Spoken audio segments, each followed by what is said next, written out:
Welcome back नाजरीन। अभी हम बात कर रहे थे खाद के हवाले से, आइए गुफ्तगू का सिलसिला वहीं से जोड़ते हैं।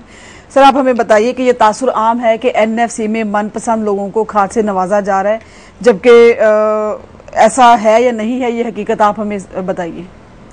देखिए जी, इसके बारे में मैं ये कहूँगा कि हर किसान हमारा मनपसंद है और इसमें कोई तफरीक नहीं है। जो हम तक पहुँच जाता है वो ज़रूर हमारे से अगर उसका जायज़ राइट बनता है तो हम उसको हक देते हैं, इसमें कोई तफरीक नहीं करते। मतलब जो मीडिया में भी काफ़ी शोर मचा था, इस तरह से इसमें कोई सदाकत नहीं है बकौल आपके। देखें, ये चूँकि गवर्नमेंट सेक्टर में हम बैठे हैं तो हम बहुत जल्दी, और रेट हमारे कम है, प्रेशर हमारे ऊपर ज़्यादा होता है तो हम तनकीद का भी निशाना बड़ी जल्दी बन जाते हैं। जबकि प्राइवेट सेक्टर को भी अपनी जिम्मेदारियां उसी तरीके से निभानी चाहिए जिस तरीके से ये इदारा कौम की खिदमत में लगा हुआ है। यूरिया खाद की शॉर्टेज अक्सर हो जाती है, इसकी क्या वजूहात हैं? देखें, यूरिया खाद को ही हम शॉर्टेज को ही ये इदारा कवर करता है, और जहां भी हमें सरकारी लेवल पे या प्राइवेट लेवल पे हमें इतला आती है कि फलानी जगह पे मुल्क के यूरिया शॉर्ट हो गया है, तो एनएफसी पहला होगा जो उस इदारे में पहुंचता है, और पूरे मुल्क में इवन हम गिलगित तक पहुंच चुके हैं। और उसमें हमारा कोशिश होती है कि जहां भी ज़रूरत हो उसको प्रॉपर टाइम पे उस चीज़ को हम पहुंचाते हैं और किसान के लिए उस प्रोडक्ट को अपनी को हाजिर करते हैं। सर, अभी डीलर्स को कुछ एतराज़ात हैं जिनको मीडिया पे भी काफ़ी हाईलाइट किया गया और आप लोगों को भी यकीनन काफ़ी मुश्किलात का सामना भी करना पड़ा। उसमें यह था कि डीलर हज़रात का कहना है कि जी हमने बुकिंग 1300 रुपये फ़ी बोरी के हिसाब से करवाई है, जबकि अब कीमत में 300 रुपये के इजाफे के साथ वो कीमत 1600 रुपये हो गई है। तो इस सिलसिले में आप लोगों ने किस तरह से इस चीज़ को कवर किया, या इस कीमत बढ़ाए जाने की वजूहात क्या थी? जैसा कि मैंने आपको पहले बताया है कि यूरिया इंपोर्ट करती है टीसीपी पोर्ट पे हमें ये प्रोडक्ट हैंड ओवर कर देती है। तो ये 1300 रुपये से 1600 रुपया टीसीपी की कीमत है, वो उस प्राइस पे हमें इनवाइस की गई है और हमने उसी प्राइस को आगे डीलरों और किसानों तक मुंतकिल किया है। और ये जो प्रैक्टिस है हमारे मुल्क में, ये तमाम प्राइवेट इंडस्ट्री करती है, और प्राइवेट इंडस्ट्री खाद की भी करती है, और जो गाड़ियां बनाती है उनकी भी, अगर गाड़ी आपके पास नहीं पहुंची होती तो रेट बढ़ जाता है, तो वो कहते हैं जी इतने पैसे और बकाया जमा करा दें तो हम आपको मतलब पेट्रोल की कीमत का इजाफा भी इसमें शामिल है, सारा कुछ चीजें हैं, फिर भी ये सब्सिडाइज्ड है। और इस वक्त भी हम 200 रुपया पर बैग मार्केट से, प्राइवेट सेक्टर से हम सस्ते हैं।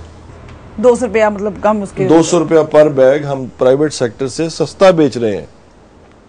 जबकि यूरिया जो प्रोडक्ट है वो पूरी दुनिया में यूरिया का एक ही फार्मूला है, और वो अगर कोई चाइना में बन रहा है, पाकिस्तान में बन रहा है, इंडिया में बन रहा है, कहीं भी बन रहा है, वो उसकी एक ही स्ट्रेंथ है, उसकी एक ही न्यूट्रिएंट्स वैल्यू है, तो उसमें कोई फ़र्क नहीं है।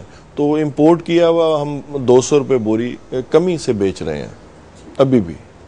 एक बड़ा अहम सवाल अभी आपकी गुफ्तगू से ही वो मेरे जहन में आ गया, मैं पूछना चाहूंगी कि इंडिया को मोस्ट फेवरेट नेशन करार दिया गया है जी। तो इस सिलसिले में आप क्या समझते हैं कि पाकिस्तान की मुईशत पे या ज़राअत पे क्या असरात मुरतब हो सकते हैं?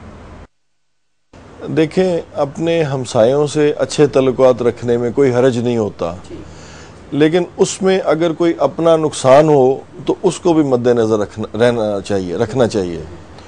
तो मैं ये समझता हूँ कि हुकूमत के ऐसे इदारे मौजूद हैं। अब तो मीडिया माशाल्लाह हमारा जो है वो कौम की आगाही में बढ़ चढ़ के आगे आ रहा है, और उस मीडिया की आगे आने की वजह से देख लें, किसान का जो छोटे से छोटा कॉर्नर है, जगह है, वहाँ से भी लोगों अपनी आवाज़ बुलंद करना जानते हैं। तो इंडिया से जो करना चाहिए हमें, वो देखभाल के, सोच समझ के, और इधर का जो सेक्टर उसमें इन्वॉल्व है उसको ज़रूर ऑन बोर्ड करना चाहिए, मैं ये समझता हूँ। दूसरा, आपने भी जैसा कि फरमाया था कि शफाफ तरीके से इसकी तरसील जो है वो की जाती है, तो मैं तरीक़ाकार पूछना चाहूँगी कि पोर्ट से खाद की तरसील को कैसे मुमकिन बनाया जाता है? देखिए, पोर्ट से जब हम अप कंट्री की तरफ प्रोडक्ट को लेके आते हैं तो उसके दो तरीके होते हैं, रेल से और रोड से, सड़क से, ट्रकों से और रेल से। तो रेल का तो आपको पता है कि अभी कोई इतना अच्छी वो नहीं जा रहे, तो हमारे पास एक ही उसमें चॉइस रह गई है कि बाय रोड हम उसकी तरसील कर सकें। तो हमने हॉलेज कॉन्ट्रैक्टर रखे हुए हैं, ट्रांसपोर्टर्स हायर किए हुए हैं, वो प्रोडक्ट पोर्ट से उठा के हमारे गोदामों तक ले आते हैं, वहां से इसको हम डीलर्स को और किसानों को ऑनवर्ड हम इसको मुहैया गोदामों से फिर आगे उनकी जी मुहैया करते हैं, गोदामों से आगे जी सेल मुमकिन बनाई जाती है। अच्छा, आप बताइए कि डीलर्स और किसान हजरात के लिए भी कोई ट्रेनिंग प्रोग्राम शुरू किए हुए हैं नेशनल फर्टिलाइजर ने? नहीं, जैसे मैंने आपको पहले बताया कि अभी तो हमने अपने ऑफिसर और स्टाफ को जो हमने हायर किया है, नई इंडक्शन जो हमने की है, क्योंकि मुल्क को तूल अर्ज तक हम लोग फैल गए हैं और मैन पावर की हमारे पास बहुत ज़्यादा शॉर्टेज है। और अल्हम्दुलिल्लाह हमने 20 लाख टन जो रबी सीजन में हमने हैंडल किया है, उसमें हमें पोर्ट पे कोई डैमेज नहीं पड़ा, कोई वारफेज नहीं पड़ा और कोई प्रोडक्ट चोरी नहीं हुई, किसी किस्म की इलीगैलिटी नहीं हुई। तो अल्हम्दुलिल्लाह हमने उसको बड़े शफाफ तरीके से पूरे मुल्क के तूल अर्ज में पहुँचाया है और बर वक़्त पहुँचाया है। तो इंशाअल्लाह आइंदा हम अपना रखते हैं, अपना इरादा रखते हैं कि डीलर्स के ट्रेनिंग प्रोग्राम भी कंडक्ट करेंगे और किसानों तक भी पहुंचेंगे। ये तो पाकिस्तान का वो इदारा है जिसने किसानों को अच्छी तरीके से रहनुमाई की है। इस इदारे ने ही ट्रेंड सेट किया था कि एक सेल फोर्स के साथ साथ टेक्निकल सर्विसेज का महकमा भी होना चाहिए, जो कि ज़राअत के लोगों पे मुश्तमिल होता है और वो ज़मींदार के खेतों में जाके उनकी जो फसलों से रिलेटेड प्रॉब्लम्स होती हैं उनको हल करता है। मतलब डायरेक्टली या इनडायरेक्टली फार्मर्स को एजुकेट भी करेंगे। इंशाल्लाह इसको आहिस्ता आहिस्ता आप देखेंगे कि इसको हम आगे बढ़ाएंगे। देखिए, जब तक किसान हमारा इस चीज को समझेगा नहीं कि मैंने खाद इस्तेमाल करनी है, किस तरीके से करनी है, तो मैं कहती हूँ कि ये बड़ा ऐसा इकदाम हैं जो आप अभी जिक्र कर रहे थे कि नेशनल फर्टिलाइजर के तहत किए जा रहे हैं। बिल्कुल। नेशनल फर्टिलाइजर कंपनी हमेशा यूरिया खाद ही बरामद करती है, जबकि किसानों को इसके अलावा बाकी खादों की भी जरूरत पेश आती है। तो ऐसा क्यों नहीं किया जाता कि बाकी खादें भी इंपोर्ट की जाए? ये बड़ा अच्छा सवाल आपने किया। यूरिया के अलावा दूसरी खादें भी जैसे डीएपी, टीएसपी, एनपी और बेशुमार फॉस्फेटिक खादें जिसको हम कहते हैं, वो भी उसी तरह ही ज़रूरत उनकी फसलों में समझी जाती जैसे यूरिया की होती है।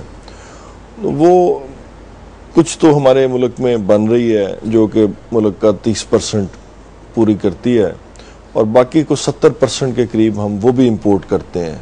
वो सारा काम फ़िलहाल प्राइवेट सेक्टर ही खुद ही कर रहा है और उसका भी रेट काफ़ी ज़्यादा है। हम इस पे एनएफसी भी सोच रही है कि उसको इंपोर्ट करके उसको भी साथ हम इसी तरह किसानों को यूरिया के साथ सब्सिडाइज करके मुहैया करें।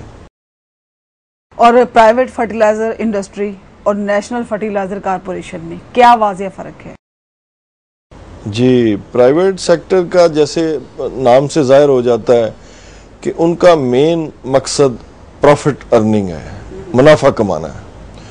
उन्होंने अपनी पॉलिसीज प्रोसीजर्स उसी तरीके से रखने होते हैं कि ज़्यादा से ज़्यादा बचत किस तरह इदारे को आए, जबकि एनएफसी हुकूमती इदारा है और नॉन प्रॉफिटेबल इदारा है।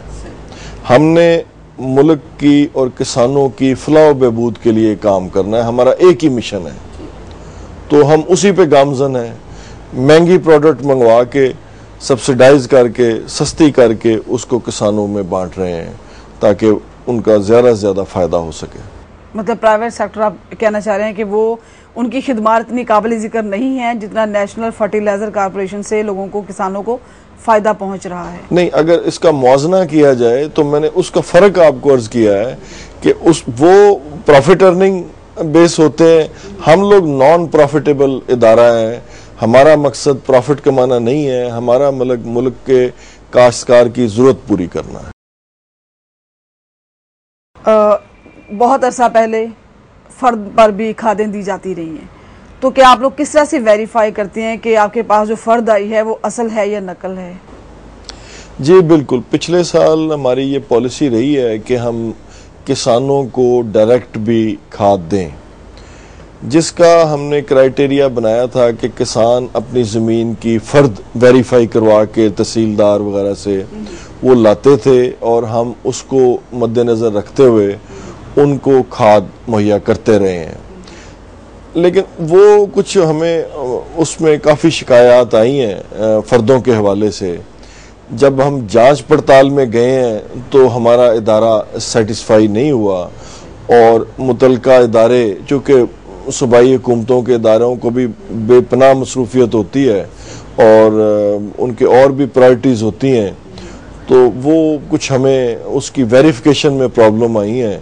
तो फिलहाल हमने उसको सस्पेंड किया हुआ उस प्रोग्राम को।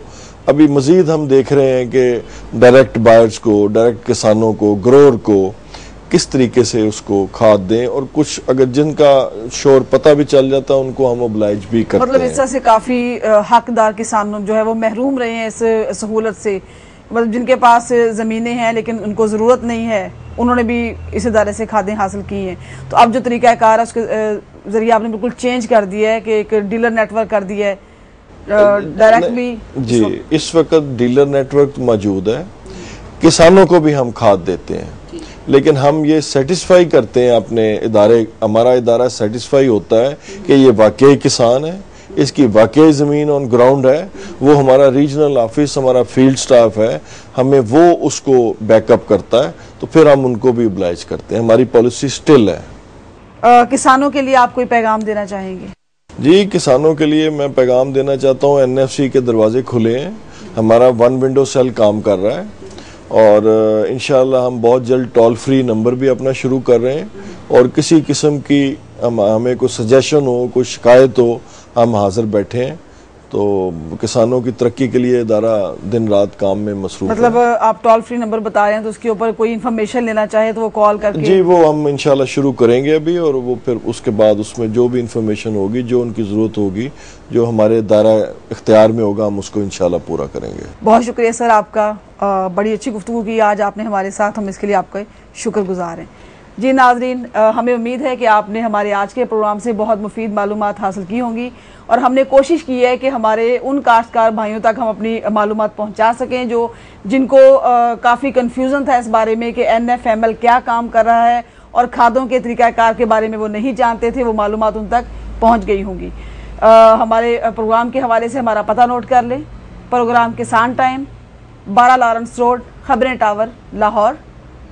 फ़ोन नंबर है 04236314440। इसके साथ ही अपनी मेज़बान ज़ुबैदा खान को इजाज़त दीजिए।